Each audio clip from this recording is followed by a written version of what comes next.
Welcome to the Law Offices of Chris M. Ingram podcast. Today, we are celebrating the success of our client Rohit because his EB-1 green card that we had been working on for quite a few months was finally approved. Yeah. Now Rohit and his family can call America their permanent home. Okay, let's talk about U.S. immigration. This fantastic news about Rohit's EB-1 Alien of Extraordinary Ability green card really gives us a perfect opportunity to take a deep dive into what this visa is all about and perhaps offer some insights for you listening. Absolutely. Yeah, Rohit's success is a great illustration, really, of what's possible for individuals with truly exceptional abilities. The EB-1, it's a significant category. It allows those in STEM fields, the arts, education, business, or even athletics, people who have really reached the top of their game to seek permanent residency. And crucially, without needing an employer to sponsor them. Right, that independence. That independence is a key draw for so many. It really is. It's about having sort of control over your own future here in the U.S. Now, it's worth noting the broader EB-1 category also covers outstanding professors and researchers and multinational executives and managers, too. That's right. Different pathways within EB-1. Exactly. But for this deep dive, we're specifically focusing on the Alien of Extraordinary Ability category, the EB-1A, as it's often called. Our aim today is to really unpack what this visa entails and, drawing from Rohit's experience, highlight some of the key aspects. Okay, so let's get into the specifics then. The EB-1 Alien of Extraordinary Ability visa. It's classified as an employment-based first preference visa. First preference, what does that mean in practice? Well, that first preference designation is really important because it essentially means these are considered the most highly sought after candidates. They're basically placed at the front of the line when it comes to available green cards. We're talking about people at the highest echelons of their professions. Right, so the very top tier, people recognized in arts, sciences, education, business, athletics. And what makes the EB-1A particularly attractive, as we've touched upon, is that combination of prestige and flexibility. Unlike so many other paths to a green card, you don't necessarily need a job offer lined up and you don't need a U.S. employer to petition for you. Exactly. That ability to self-petition, it's a game changer for many individuals who are, highly sought after globally. But, and this is the key part, to qualify, applicants must demonstrate sustained national or international acclaim and recognition in their field. Sustained acclaim. Okay. It's not just about being very, very skilled. It's about having a well-documented track record of extraordinary achievement that's really garnered widespread recognition. Okay, so how does someone actually go about demonstrating this extraordinary ability? What kind of proof, what evidence does USCIS, U.S. Citizenship and Immigration Services look for? Well, there are two primary ways to qualify. The first is maybe the most obvious evidence of a one-time major international achievement. Take Nobel Prize, an Olympic gold medal, that sort of thing. Right. Those are pretty clear indicators. Hard to argue with those. Exactly. Universally acknowledged significance. But I imagine for most people, their achievements, while extraordinary, might not be quite at that level of global singularity. What's the other path? That's right.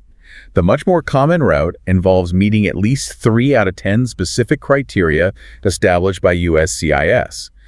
These criteria, they're designed to provide a framework, a way to evaluate extraordinary ability across a really diverse range of professions. Okay, let's delve into these 10 criteria. I think this will give everyone listening a much clearer picture of the specific kinds of accomplishments that can support an EB-1A petition. Let's maybe start with the first one. Okay, criteria number 1. This is evidence of receipt of lesser nationally or internationally recognized prizes or awards for excellence in the field of endeavor. Lesser, meaning not quite a Nobel, but still significant. Precisely. We're talking about significant awards within your specific industry or field. Things that demonstrate recognition by a broader community, even if they aren't, household names globally. So in tech, for instance, it could be a prestigious industry award. In academia, maybe a distinguished research prize. Recognition that signifies you're exceptional within your professional circle. Got it. So validation from your professional community. What's the second criterion? Criterion number 2 is evidence of membership in associations in the field, which demand outstanding achievement of their members. Okay. As judged by recognized national or international experts in their disciplines or fields. Yeah. So these aren't just any associations you pay dues to join. Right. It needs to be selective. Exactly. These are selective organizations where membership itself signifies a high level of accomplishment because the entry requirements are stringent, often based on peer recognition or significant contributions. It's professional societies where you have to be nominated or meet very high standards. Okay, so it's like getting endorsed by the leading groups in your field. What about number 3? The third one is evidence of published material about the alien in professional or major trade publications or other major media relating to the alien's work in the field. So this isn't stuff you've written, but stuff written about you. Correct. It's about when established publications or media outlets have recognized and actually reported on your achievements and contributions. It shows your work has garnered attention and is considered noteworthy by others, by independent sources. Okay, that makes sense. Your impact is being noticed and documented. What's the 4th criterion? Criteria number 4 is evidence of participation, either individually or on a panel, as a judge of the work of others in the same or an allied field of specialization. Judging others. Yeah, this demonstrates that you're considered such an expert in your field that you're actually asked to evaluate the work of your peers. This could be things like peer-reviewing journal submissions, judging competitions, serving on dissertation committees, or expert panels. That definitely signals a high level of standing and expertise within the community. All right, what about the 5th criterion? This sounds like it could be a really key one. It often is. Criterion number 5 is evidence of original scientific, scholarly, artistic, athletic, or business-related contributions of major significance to the field. Major significance. That sounds important. It is. This is about demonstrating that your work hasn't just been competent, but has had a substantial, tangible, and impactful influence. It's pushed the boundaries of knowledge or practice in your area. So what kind of evidence works here? Well, it could be things like patents you hold, especially if they're widely licensed or used, or maybe evidence of widespread adoption of methodologies you developed. Testimonials from other leading experts detailing the impact of your contributions can also be very powerful. When USCIS looks at major significance, they really want to see concrete proof of how your work has genuinely made a difference in the field. That makes perfect sense. It's not just doing good work, but work that has demonstrably shifted or significantly advanced the field itself. Okay, what's criterion number 6? Number 6 is evidence of authorship of scholarly articles in professional or major trade publications or other major media.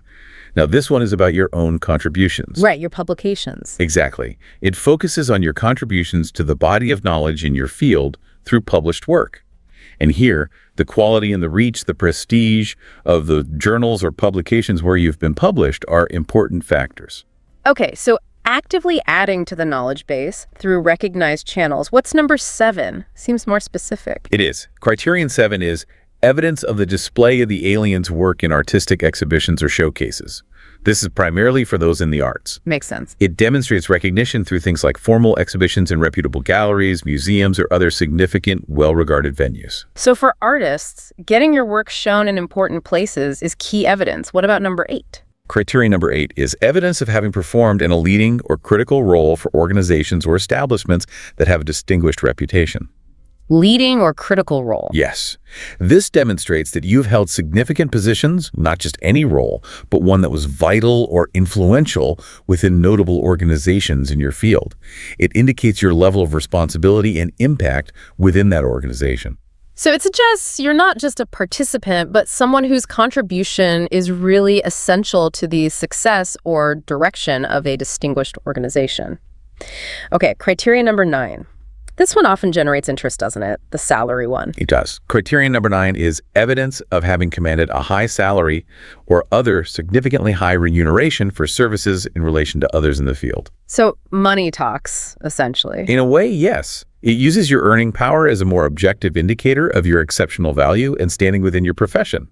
It's about demonstrating that your skills and expertise command a salary or a compensation package that's significantly above the norm compared to your peers in the same field and geographical area. Okay, so the market itself recognizes your extraordinary ability through high compensation. And finally, number 10. The 10th criterion is evidence of commercial successes in the performing arts, as shown by box office receipts or record, cassette, compact disc, or video sales. Specifically for performers. Exactly. This uses tangible measures of commercial success, ticket sales, record sales, things like that, to indicate extraordinary talent and significant public recognition in the performing arts. Okay, wow. That gives us a really comprehensive overview of those 10 criteria. It's interesting to see the different ways extraordinary ability can be shown across such varied fields. Now, let's talk about what happens once someone believes they meet at least 3 of these criteria. What's the actual application process like for the EB-1A? Well, one of the most significant aspects, as we mentioned earlier, is that unlike many other employment-based green card categories, individuals applying under EB-1A can self-petition. Right, the self-petitioning. Yes. This means they can file Form I-140, which is the immigrant petition for alien worker, completely on their own behalf. They don't need a U.S. employer to act as the petitioner. That really does underscore the independence this visa offers. Are there other advantages to pursuing the EB-1A route? Yes, definitely several key advantages. Because EB-1A applicants are considered these top-tier candidates, their petitions often receive priority processing. Faster processing. Potentially, yes.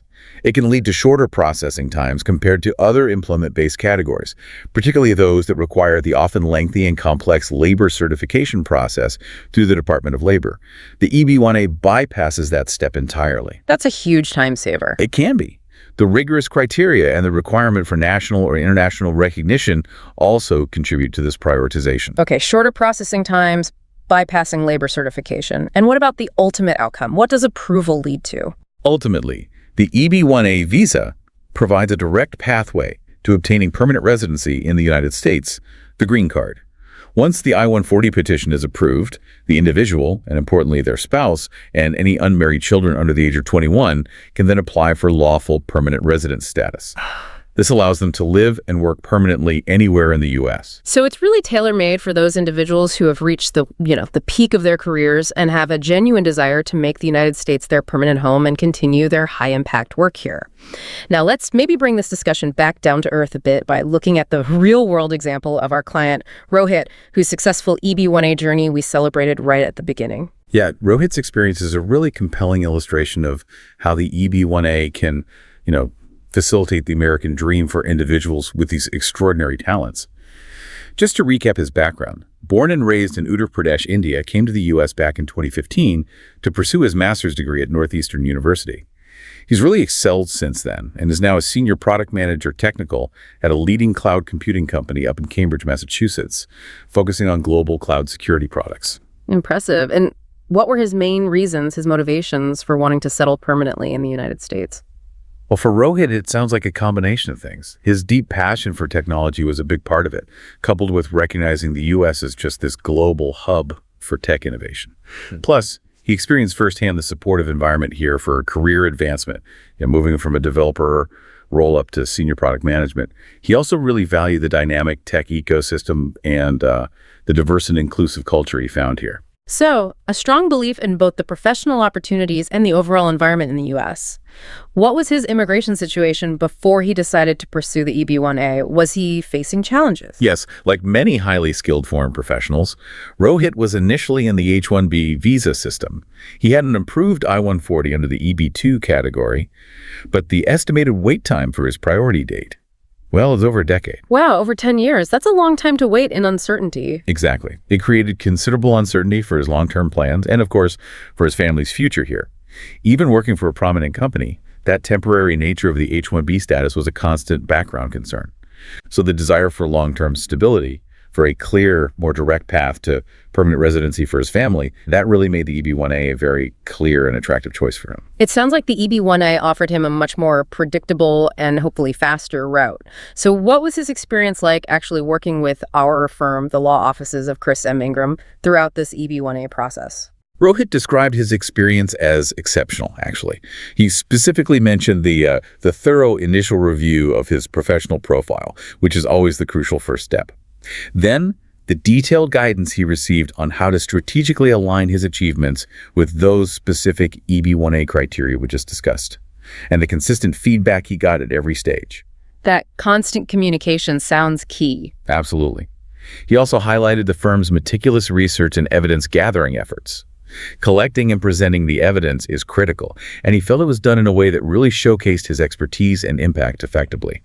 He particularly appreciated, he said, the valuable insights from the caseworkers, which helped ensure his accomplishments were presented in the most compelling way possible.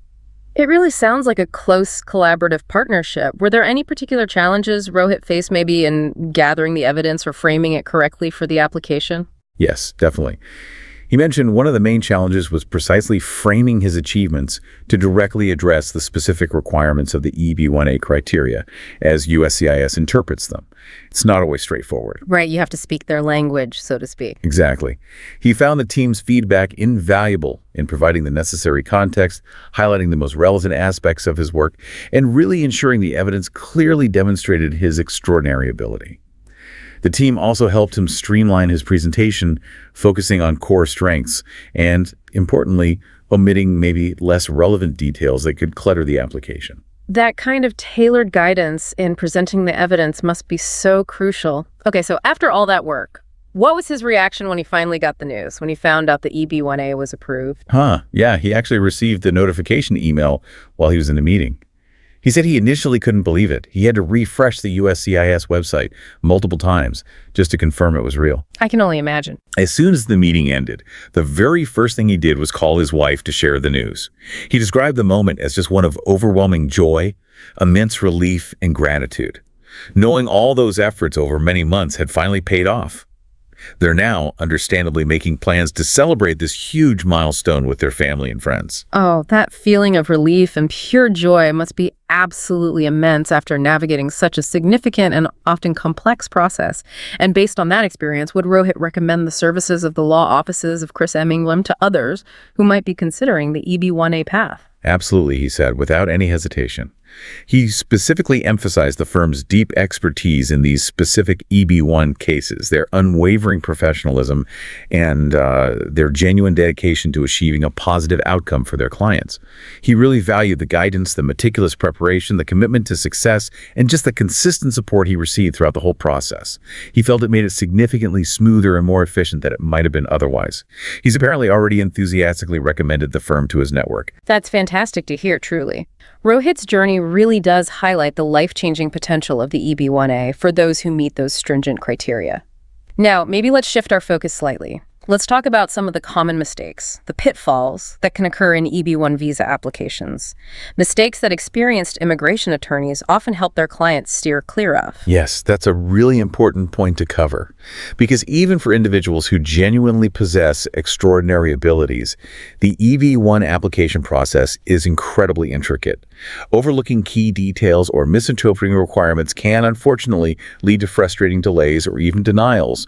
One very common pitfall is simply inadequate documentation. Not as proof. Essentially, yes. Failing to provide sufficient and compelling evidence to thoroughly support each of the specific EB-1A criteria being claimed. Applicants sometimes underestimate the sheer depth and breadth of evidence needed to convincingly demonstrate that sustained national or international acclaim we talked about. Okay, so it's not just about mentioning achievements, but providing really robust proof and context that clearly shows extraordinary ability. What's another frequent error you see? Another common mistake is misunderstanding the criteria themselves. As we discussed earlier, the EB-1 category has different subcategories, EB-1A, B, and C, each with its own distinct requirements. Right. Confusing these requirements, maybe trying to use evidence more suited for an outstanding professor claim in an extraordinary ability case, for example, can lead to submitting irrelevant or insufficient documentation. You need to target the evidence correctly. That really underscores the importance of having a crystal clear understanding of which specific EB-1 category is being pursued and what its unique requirements are. What's next on the list of common missteps? Poorly organized applications. This might sound basic, but it can significantly hinder the review process. Presentation matters. It really does. Immigration officers handle a huge volume of cases. A disorganized, confusing submission can make it incredibly difficult for them to efficiently locate and assess the evidence of eligibility. A clear, logically structured, and meticulously organized application is absolutely crucial for a smooth review. Tabs, indexes, clear labeling, it all helps. So how the application is put together is almost as important as the content itself. What about just following the basic rules and instructions? You'd be surprised how often this trips people up. Ignoring specific instructions issued by USCIS is another common pitfall. This can be anything from missing required forms, submitting incorrect filing fees, not following specific procedures for how documents should be submitted or translated. Small things that can cause big problems. Exactly. Such oversights can lead to significant delays, requests for evidence RFEs, or even outright denial of the petition just on procedural grounds. Wow. Okay, so attention to detail and meticulous adherence to USCIS guidelines are clearly essential. What about the applicant's own narrative, the story they tell? That's where the lack of a strong and persuasive personal statement or cover letter often becomes an issue. While all that documentary evidence is absolutely critical, the personal statement is the applicant's opportunity to tie it all together. It lets them articulate their achievements, explain why they are significant within their field, and clearly demonstrate how they meet the specific criteria for extraordinary ability. A weak, poorly written, or generic statement can fail to connect the dots for the USCIS officer reading the file. So it's really the applicant's chance to weave together all the evidence and make that compelling case directly. Okay, and what's the final common mistake you often see people make? Finally, overlooking crucial deadlines and timing considerations can create serious problems. The process of gathering extensive documentation, especially things like letters of recommendation from experts, and then responding to any potential requests from USCIS, all of this takes time, often more time than people anticipate. Right, it's not an overnight process. Not at all. Failing to adequately plan for these timelines can lead to missing potential priority dates if applicable, or result in rushed, potentially incomplete submissions, which obviously increases the risk of issues. These insights into common mistakes are incredibly valuable, I think, for anyone even considering the EB-1 route. Given all these potential complexities and pitfalls we've just discussed, why is it so strongly recommended to seek the help of an experienced immigration attorney, one with a really proven track record, specifically in EB-1 cases? Well, engaging an experienced immigration attorney who genuinely specializes in EB-1 petitions offers numerous, really critical advantages. First and foremost is just expert guidance and strategic advice. These attorneys possess an in-depth, nuanced understanding of the intricate immigration laws and the specific, often unwritten expectations surrounding EB-1 requirements. They can provide invaluable strategic counsel on how to best present your unique qualifications and build the absolute strongest possible case. And you mentioned specialization. Yes. As we touched on earlier, it's always wise to specifically inquire about a firm's experience and specialization in EB-1 cases. Not all immigration attorneys handle these complex cases regularly. That makes perfect sense. You really want someone who lives and breathes this specific area of law. What other benefits does that experienced attorney bring to the table? They can develop a highly customized and tailored application strategy. Every applicant is unique, right? Their background, their accomplishments, the specific criteria they meet most strongly. An experienced attorney knows how to tailor the application to highlight the most compelling aspects of your specific profile and present them in a clear, persuasive manner that resonates with the immigration officers reviewing the case. They know how to frame your unique information in the standard, easily reviewable format USCIS prefers. So they're skilled at telling your individual story effectively, but within that necessary framework that USCIS understands and expects. And crucially, how do they help in avoiding those common mistakes we just went through? This is a huge benefit. Attorneys with a strong, proven history of successful EB-1 cases are intimately familiar with all those common pitfalls we discussed, and they have the expertise to proactively avoid them from the outset.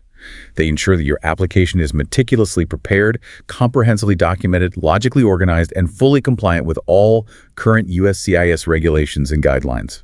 Their experience, like, for instance, our firm's experience handling thousands of EB-1 cases over 2 decades, provides a deep, evolving understanding of USCIS expectations and the subtle trends in how these cases are adjudicated. That kind of long-standing, focused experience must be absolutely invaluable in navigating the process successfully. But what happens if, despite all that careful preparation, the application still faces challenges, like a request for evidence, an RFE, or maybe even a notice of intent to deny, an NOI? Right, and that can happen. This is precisely where having seasoned legal counsel becomes absolutely critical. Experienced attorneys have the expertise to, first, carefully analyze the reasons behind the RFE, or NOI lead. What specific concerns does USCIS have? And then They know how to craft well-reasoned, compelling responses, providing any necessary additional evidence or legal arguments to directly address those concerns. It's not just about sending more paper, is it? No, absolutely not. It's about a targeted strategic response. And it's important for applicants to remember even seemingly strong cases can sometimes receive these kinds of inquiries. The adjudication of EB-1s can be subjective. An experienced attorney not only knows how to formulate an effective response, clearly articulating the issues and providing the required information, but they also provide invaluable support and reassurance to clients during what can be, frankly, a very stressful and anxious time. Yeah, I can imagine. It sounds like they act as both sharp legal advocates and also a crucial source of emotional support and guidance throughout that potentially challenging phase. What about the overall stress and anxiety associated with such a high-stakes application from the very beginning? Well, that leads directly to another significant benefit: peace of mind. Let's be honest. Navigating the complexities of the EB-1 application process entirely on your own can be incredibly overwhelming and stressful. Knowing that you have a reputable and experienced attorney managing your case provides a tremendous sense of reassurance. Confidence that your application is in capable hands and is being handled with the utmost care, diligence, and expertise. Given the intricacies and the high stakes involved in EB-1 cases, it's generally just not advisable to attempt it without qualified legal representation. Following your attorney's lead and guidance throughout the process is really paramount.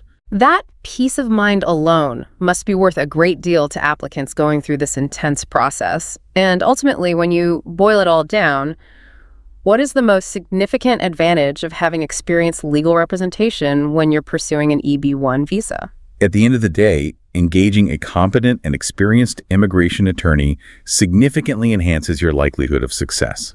It's that simple. Their deep understanding of the law, their strategic guidance in presenting your case, their meticulous preparation, and their ability to effectively advocate on your behalf, all of these factors greatly increase the chances of achieving that positive outcome, that approval. So while the EB-1 visa offers this really extraordinary opportunity for individuals who truly are at the top of their fields, it's abundantly clear that navigating the application process successfully, efficiently, and with less stress often requires the specialized knowledge and expertise of experienced legal professionals. Absolutely.